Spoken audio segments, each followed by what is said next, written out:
ہمیشہ یاد رکھنا چاہیے کہ جو ذات آپ کو نواز سکتی ہے اپنی عنایتیں واپس بھی لے سکتی ہے۔ ہمیں اپنی زندگی میں قناعت پسندی کا عنصر ضرور ڈالنا چاہیے۔ اس سے نہ صرف ہماری شخصیت میں مضبوطی آئے گی بلکہ ہم ایک پرسکون زندگی گزارنے کے بھی متحمل ہو سکیں گے۔ خوب سے خوب تر حاصل کرنا ایک فطری عمل ہے، لیکن جو ہمیں عنایت کیا گیا ہے اس پر اپنے رب کا شکر گزار ہونا چاہیے اور اس دیے ہوئے میں سے دوسرے کو دینا چاہیے، اور یہ حقیقت نہیں بھولنی چاہیے کہ یہ عطا بھی اسی رب کی جانب سے ہے جس کو ہم اپنے ہر عمل کے لیے جواب دیں ہیں۔ حضرت انس رضی اللہ تعالیٰ عنہ بیان کرتے ہیں رسول اللہ صلی اللہ علیہ وسلم کے دور میں دو بھائی تھے، ان میں سے ایک نبی صلی اللہ علیہ وسلم کی خدمت میں حاضر ہوتا تھا جبکہ دوسرا کاروبار کیا کرتا تھا۔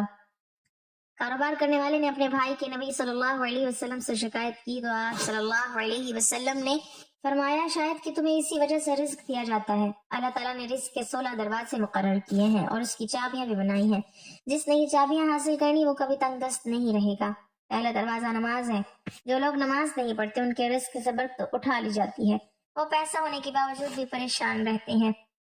رسول اللہ صلی اللہ علیہ وسلم نے فرمایا جس کی نماز عصر تک جاتی رہی گویا اس کا گھر بار اور مال لٹ گیا۔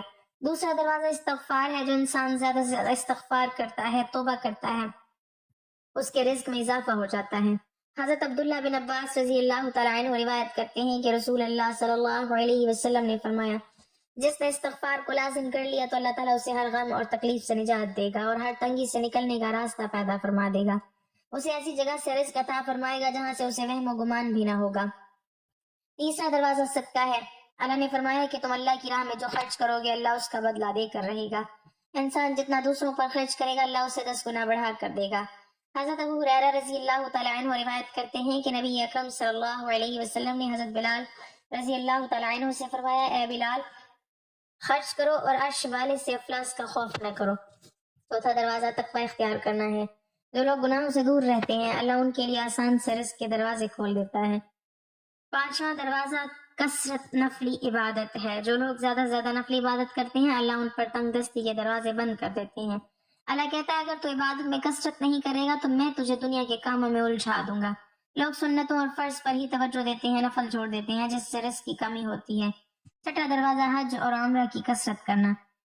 حضرت عبداللہ بن مسعود رضی اللہ تعالیٰ عنہ روایت کرتے ہیں کہ رسول اللہ صلی اللہ علیہ وسلم نے فرمایا پے در پے حج و عمرہ کرو کیونکہ یہ فکر اور گناہوں کو اس طرح دور کر دیتے ہیں جس طرح بھٹی لوہے سونے اور چاندی کے میل کچیل کو دور کر دیتی ہے، اور حج مبرور یعنی حج مقبول کا بدلہ صرف جنت ہے۔ ساتواں دروازہ رشتہ داروں کے ساتھ اچھے سلوک سے پیش آنا، ایسے رشتہ داروں سے بھی ملتے رہنا جو آپ سے قطع تعلق ہوں۔ آٹھواں دروازہ کمزوروں کے ساتھ صلہ رحمی کرنا ہے۔ غریبوں کے غم بانٹنا، مشکل میں کام آنا اللہ کو بہت پسند ہے۔ نبی کریم صلی اللہ علیہ وسلم نے فرمایا کہ بندوں کو ان کے کمزور کی وجہ سے رزق ملتا ہے اور ان کی مدد کی جاتی ہے۔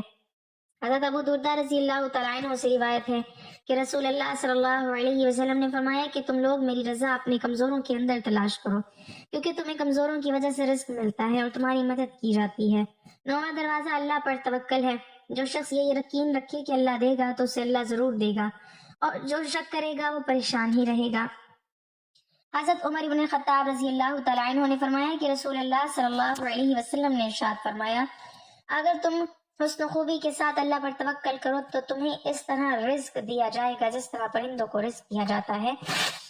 وہ صبح کے وقت خالی پیٹ جاتے ہیں اور شام کے وقت آسودہ ہو کر لوٹتے ہیں۔ 10واں دروازہ شکر ادا کرنا۔ اللہ تعالیٰ کا شکر ادا کرنا رزق میں برکت کا ایک بہت بڑا ذریعہ شکر ہے۔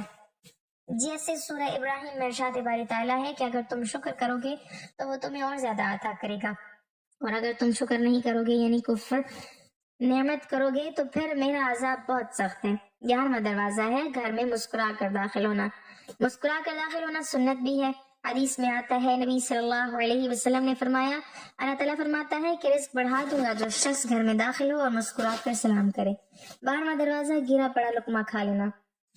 حضرت جابر رضی اللہ تعالیٰ عنہ سے روایت ہے کہ نبی کریم صلی اللہ علیہ وسلم نے فرمایا جس وقت تمہارا کوئی لقمہ گر پڑے تو اٹھا لو اور جو کچھ اس میں لگا ہوا اس کو پونچھ ڈالو اور پھر اس کو کھا لو اور نہ چھوڑو اس کو شیطان کے لیے۔ فرمایا جو کھانا کھاتے ہوئے دسترخوان سے گری ہوئی چیز کو کھا لے ہمیشہ رزق کی فراغی میں رہتے ہیں۔ 13واں دروازہ ہر وقت باوضو رہنا۔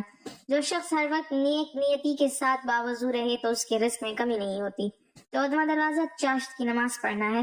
جس سے رزق میں برکت بڑھتی ہے۔ حدیث میں ہے چاشت کی نماز رزق کو کھینچتی ہے اور تنگ دستی کو دور بھگاتی ہے۔ 15واں دروازہ ہے روزانہ سورہ واقعہ پڑھنا، اس سے رزق بہت بڑھتا ہے۔ 16واں دروازہ ہے اللہ سے دعا مانگنا، جو شخص جتنا سب کے دل سے اللہ سے دعا مانگتا ہے اللہ اس کو بہت دیتا ہے۔ رسول اللہ صلی اللہ علیہ وسلم نے فرمایا کہ لا حول ولا قوت الا باللہ 99 بیماریوں کی دوا ہے جن میں سے کم درجے کی بیماری فکر و غم ہے۔ اگر لا حول ولا قوت الا باللہ کے ساتھ لا ملجا ولا منجا الا الیہ پڑھ لے تو اللہ تعالیٰ اس سے 70 بلائیں دور فرمائیں گے جن میں سب سے کم درجے کی بلا فکر ہے۔ حضرت عائشہ رضی اللہ تعالیٰ عنہ سے روایت ہے کہ سورہ نصر کے نزول کے بعد نبی کریم صلی اللہ علیہ وسلم اپنی ہر نماز کے بعد سبحانک اللہم و بحمدک اللہم اغفر لی یہ پڑھا کرتے تھے، اور قرآن پر عمل کرتے ہوئے اپنے رکوع اور سجود میں کثرت سے سبحانک اللہم و بحمدک اللہم اغفر لی پڑھتے تھے۔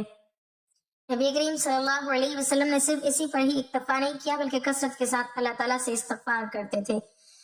ایک مجلس میں 100 مرتبہ اللہ سے استغفار کرتے، حالانکہ اللہ تعالیٰ نے آپ صلی اللہ علیہ وسلم کے اگلے پچھلے تمام گناہوں کو معاف کر دیا تھا اور وہ معصوم عن الخطا تھے۔ حضرت عبداللہ بن عمر رضی اللہ تعالیٰ عنہ فرماتے ہیں کہ میں نے نبی کریم صلی اللہ علیہ وسلم کو ایک ہی مجلس میں 100 مرتبہ استغفر اللہ الذی لا الہ الا هو الحی القیوم واتوب الیہ یہ الفاظ کہتے ہوئے سنا۔ اس سے معلوم ہوتا ہے کہ نبی کریم صلی اللہ علیہ وسلم کسی کثرت اور مداوت سے استغفار کیا کرتے تھے۔ حضرت عائشہ رضی اللہ تعالیٰ عنہ سے روایت ہے کہ جب نبی کریم صلی اللہ علیہ وسلم کی وصال کا وقت قریب آیا تو آپ صلی اللہ علیہ وسلم نے اپنی کمر سے ٹیک لگائی ہوئی تھی اور یہ کہہ رہے تھے اللہم اغفر لی ورحمنی والحقنی برفیق الاعلی۔ ہر روز جب صبح کی پہلی روشنی نمودار ہوتی ہے اللہ کے حکم سے 2 فرشتے زمین پر اترتے ہیں۔ ایک فرشتہ دعا کرتا ہے اے اللہ اپنے بندے کو اس کے خرچ پر بدلہ عطا فرما اور اس کے صدقے کا اجر بڑھا دے، اور دوسرا فرشتہ بد دعا کرتا ہے اے اللہ جو بندہ تیرے راستے میں روک ٹوک کرے کنجوسی کرے اسے تباہی اور خسارے میں ڈال دے۔ یہ پیغام اسی لیے ہے کہ دل روزانہ صبح کے آغاز میں اپنی نیت درست کر لیں کہ میں آج بھلائی کا ذریعہ بنوں گا یا برائی کی رکاوٹ میں پھنسوں گا۔ صبح روزی کا حساب ہے، صبح نیت کا فیصلہ ہے، صبح خیر کی سمت جانے کی طاقت ہے۔ جس بندے کا دل صبح کے وقت نرمی اور عطا کی نیت سے ڈل جاتا ہے اللہ تعالیٰ اس کے رزق کے دروازے کھول دیتا ہے۔ انسان اپنے مال کو سینت سینت کر رکھ لے تو وہ مال زحمت اور حسرت بن جاتا ہے، لیکن اگر وہ مال بناوٹ اور دکھاوے کے بغیر اور خالص اللہ کی رضا کے لیے نکالے تو وہی مال برکت اور رحمت بن جاتا ہے۔ ایک عادت روزانہ صبح بنتی ہے، اگر صبح خیر شروع ہو جائے ہمیشہ خیر رہتی ہے، اگر صبح روک شروع ہو جائے ہمیشہ روک رہتی ہے۔ اللہ کے ہاں رزق عام تقسیم نہیں ہوتا، رزق نیت کے مطابق اور نیت کے معیار کے مطابق ملتا ہے۔ یہی وجہ ہے کہ 2 فرشتوں کا ہر صبح آنا دراصل ایک بڑا اعلان ہے کہ آج کا دن تمہارے ہاتھ میں ہے اور تم فیصلہ کرو کہ آج خیر لکھوانی ہے یا نقصان اور حسرت لکھوانی ہے۔ اللہ تعالیٰ ہمیں دین کی مکمل سمجھ نصیب فرمائے اور ہمیں بہتر زور حلال رزق عطا فرمائے اور ہمیں نیکوکاروں میں شامل کرے، آمین۔ ناظرین کمنٹ باکس میں اللہ تعالیٰ کے 99 ناموں میں سے ایک نام ضرور ٹائپ کریں۔